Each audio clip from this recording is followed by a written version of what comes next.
इनके आने से हमारे ये पूरे इकोसिस्टम में बड़ी मदद रहेगी। हमारे घास के मैदानों पर बड़ी घास को इनके माध्यम से जो इनके बीच की एक कड़ी जो मिस थी, जिसके कारण से हमको अपने कई प्रकार के चुनौतियों के वातावरण से निकलना पड़ता था, लेकिन सच में ये अद्भुत मौका है। ऐसे ही अवसरों से हमारा न केवल जंगल समृद्ध होता है, बल्कि यशस्वी प्रधानमंत्री के नेतृत्व में हमारा एक एक करके वो सारे वन्य प्राणी जो विलुप्त प्राय या कई साल पहले यहाँ से चले गए, अब मध्य प्रदेश के जंगल में सारे वो जानवर आ रहे हैं, जिनके लिए सदैव हमारी जंगल की शोभा भी बढ़ेगी। वन्य प्राणियों की दृष्टि से भी ये आकर्षण का स्थान बनेगा। स्थानीय स्तर पर टूरिज्म की दृष्टि से भी बहुत ये अनुकूलता बनेगी और असम के साथ एक नया रिश्ता हमारा बना है। मैं असम के मुख्यमंत्री हेमंत बिस्वा शर्मा जी को धन्यवाद दूंगा। पिछले से हमने विजिट की थी और जंगली भैंसा और गेंडा लाने की बात की थी, और ये उस कड़ी का पहला चरण हमारा आज प्रारंभ हुआ। लगभग 4 जंगली भैंसा हमारे पास आए, जिसमें 3 फीमेल 1 मेल है, और ये अच्छी बात है कि ये अभी किशोरावस्था से आगे बढ़ रहे हैं। ऐसे समय में इनकी लाइफ भी अच्छी रहेगी, स्वस्थ भी है, मस्त भी है, मां कामाख्या का आशीर्वाद भी है। स्टेट के बाद क्या बफेलो स्टेट भी बनेगा? नहीं, इसी प्रकार से हमारे राज्य के अंदर आज की स्थिति में देश का चीता स्टेट हमारा अपना बना हुआ है, लेपर्ड है, भेड़िए, जंगली भेड़िए है, हमारे मगरमच्छ से लेके घड़ियाल तक, और गिद्ध स्टेट हमारा बना है। ऐसे में सब प्रकार के प्राणियों से समृद्ध मध्य प्रदेश का जो अतीत का गौरवशाली पक्ष रहा है वो पुनः समृद्ध हो रहा है, और एक एक करके वो सब चीजें जो कई 100 साल पहले तक थी लेकिन ये सपना देखते थे, आज वो साकार होते दिखाई दे रहा है। हमारे और आपके साथ, हम इस पीढ़ी के साथ जो छोड़ के जाएंगे वो आने वाले समय ये और आगे बढ़े, इस दिशा में लगातार काम कर रहे हैं। हमारी अपनी सरकारों का गठन होता है, सरकार के माध्यम से जनता के कल्याण के भौतिक अधोसंरचना के काम होते हैं, लेकिन समस्त चराचर जगत में परिस्थिति तंत्र के लिए जो काम होता है वो अद्वितीय होता है, और इसमें कठोर और कड़े निर्णय लेने की आवश्यकता पड़ती है। मुझे इस बात की प्रसन्नता माननीय प्रधानमंत्री श्रीमान नरेंद्र मोदी जी के आशीर्वाद से 2022 में पूरे समूचे एशिया महाद्वीप से जो चीते गायब हो गए थे, न केवल उनका सफलतापूर्वक पुनर्वासाहट हुई है, बल्कि हमारे 2 तो चीता के अभयारण्य आज गांधी सागर और श्योपुर पूनो में प्रारंभ हुआ, तीसरा भी हमारा सागर के पास नौरोदेही बनकर तैयार है। ऐसे में एक एक करके वो सारे वन्य प्राणियों के लिए हम काम कर रहे हैं, जिनकी आज हमारे सबके लिए उस भविष्य की दृष्टि से ये धरोहर के रूप में रहेंगे। मेरी अपनी ओर से इस अवसर पर माननीय सांसद हमारी भारती पारदी जी, हमारे भगत सिंह नेताम जी, हम सब ने मिलकर आज आनंद के साथ इस अवसर के साक्षी बनने का सौभाग्य पाया है। मैं मध्य प्रदेश के लोगों को बधाई देना चाहूंगा। बीते दिन हमने नारी सशक्तिकरण का एक बड़ा निर्णय करते हुए विधानसभा का विशेष सत्र मनाया, और आज ये हमने अपने जंगल की खूबसूरती बढ़ाने के लिए जंगल के नए मेहमान का स्वागत किया है। कान्हा की धरती पर सच में हमारा जंगल का एक नया इतिहास आज से प्रारंभ हो रहा है। मेरी अपनी ओर से बधाई।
तो मुख्यमंत्री डॉक्टर मोहन यादव ने आज यानी कि 28 अप्रैल को बालाघाट के कान्हा टाइगर रिजर्व के सूपखार क्षेत्र में 100 से अधिक वर्षों के बाद जंगली भैंसों की वापसी के ऐतिहासिक जंगली भैंस पुनर्स्थापन कार्यक्रम का शुभारंभ किया।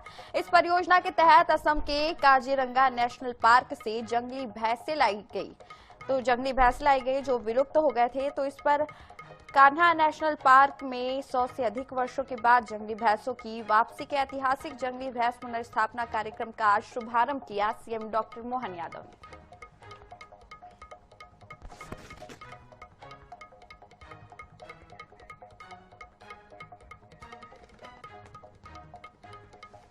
यादव 45 साल बाद कान्हा टाइगर रिजर्व में लौटेगा। वाइल्ड बफेलो सूपखार रेंज में होगी ऐतिहासिक पुनर्स्थापना। सीएम डॉक्टर मोहन यादव करेंगे जंगली भैंसों का सॉफ्ट रिलीज। असम के काजीरंगा से लाए गए 4 जंगली भैंसे कान्हा पहुंचे। पहले चरण में 3 मादा और 1 नर जंगली भैंसा जंगल में छोड़ा जाएगा। मध्य प्रदेश असम वन विभाग की संयुक्त पहल से शुरू हुआ है ये बड़ा अभियान। असम के जंगली जल भैंसों को कान्हा में बसाने की योजना है। जैव विविधता संरक्षण और घास भूमि प्रबंधन में नई मजबूती मिलेगी। तो जंगली भैंसा पुनर्स्थापना अभियान का शुभारंभ हो गया। सीएम डॉक्टर मोहन यादव ने इसका शुभारंभ किया।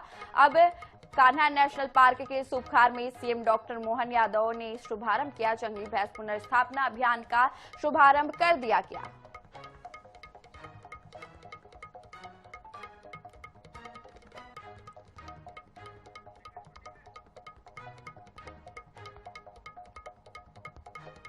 तो बालाघाट पे आज यानी कि 28 अप्रैल को मध्य प्रदेश के मुख्यमंत्री डॉक्टर मोहन यादव ने कान्हा नेशनल पार्क के सूपखार में एक ऐतिहासिक परियोजना का शुभारंभ किया है। जंगली भैंसा पुनर्स्थापना योजना इसमें अहम रहा। सीएम ने 100 साल से अधिक समय बाद कान्हा टाइगर रिजर्व के सूपखार और टोपला क्षेत्र में जंगली भैंसों को वापस बसाने के प्रोजेक्ट का शुभारंभ किया है। इस पहल के तहत असम के काजीरंगा नेशनल पार्क से लाए गए 4 जंगली भैंसों 3 मादा और 1 नर को उनके प्राकृतिक आवास में छोड़ा गया।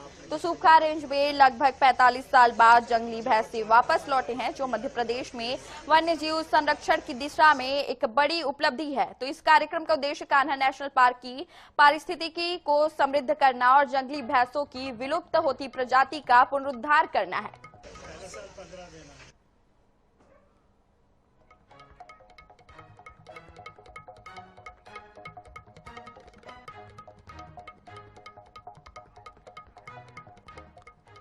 तो सीएम ने 100 साल से अधिक समय बाद कान्हा टाइगर रिजर्व के सूपखार और टोपला क्षेत्र में जंगली भैंसों को वापस बसाने के प्रोजेक्ट का शुभारंभ किया। इस पहल के तहत असम के काजीरंगा नेशनल पार्क से लाए गए 4 जंगली भैंस जिसमें 3 मादा और 1 नर को उनके प्राकृतिक आवास में छोड़ा गया। तो एक ऐतिहासिक पहल रही है। सूपखार रेंज में लगभग 45 साल बाद जंगली भैंसे वापस लौटे हैं, जो मध्य प्रदेश में वन्य जीव संरक्षण की दिशा में एक बड़ी उपलब्धि है। तो देखिए, सीएम ने 100 साल के अधिक समय बाद कान्हा टाइगर रिजर्व के सूपखार और टोपला क्षेत्र में जंगली भैंसों को वापस बसाने के प्रोजेक्ट का शुभारंभ किया।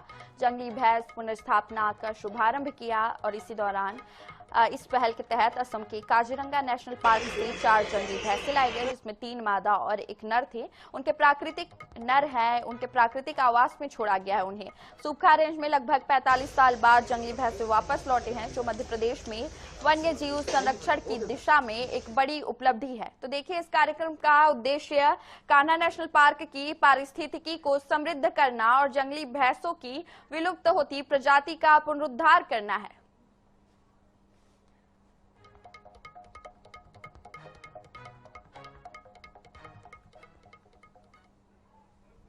150 साल बाद मध्य प्रदेश की धरती पर कान्हा टाइगर अभयारण्य में एक बार फिर जंगली भैंसा, मैं मान के चलता हूं कि ये हमारे पर्यावरण के लिए, परिस्थिति तंत्र के लिए अद्भुत अवसर है। हमारी अपनी धरती पर हमारे गए मेहमान का आगमन का शुभागमन है। मेरी अपनी ओर से बहुत बधाई। और जैसा कि मुझे बताया गया है कि इनके आने से हमारे ये पूरे इकोसिस्टम में बड़ी मदद रहेगी। हमारे घास के मैदानों पर बड़ी घास को इनके माध्यम से, जो इनके बीच की एक कड़ी जो मिस थी, जिसके कारण से हमको अपने कई प्रकार के चुनौतियों के वातावरण से निकलना पड़ता था, लेकिन सच में ये अद्भुत मौका है ऐसे ही अवसरों से हमारा न केवल जंगल समृद्ध होता है, बल्कि यशस्वी प्रधानमंत्री के नेतृत्व में हमारा एक एक करके वो सारे वन्य प्राणी जो विलुप्त प्राय या कई साल पहले यहाँ से चले गए, अब मध्य प्रदेश के जंगल में सारे वो जानवर आ रहे हैं जिनके लिए सदैव हमारी जंगल की शोभा भी बढ़ेगी, वन्य प्राणियों की दृष्टि से भी ये आकर्षण का स्थान बनेगा, स्थानीय स्तर पर टूरिज्म की दृष्टि से भी बहुत ये अनुकूलता बनेगी और असम के साथ एक नया रिश्ता हमारा बना है। मैं असम के मुख्यमंत्री हेमंत बिस्वा शर्मा जी को धन्यवाद दूंगा।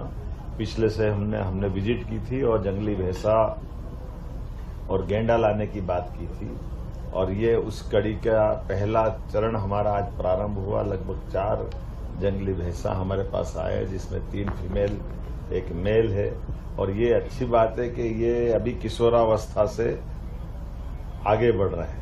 ऐसे समय में इनकी लाइफ भी अच्छी रहेगी, स्वस्थ भी है, मस्त भी है, मां कामाख्या का आशीर्वाद भी है। टाइगर स्टेट के बाद क्या बफेलो स्टेट भी बनेगा?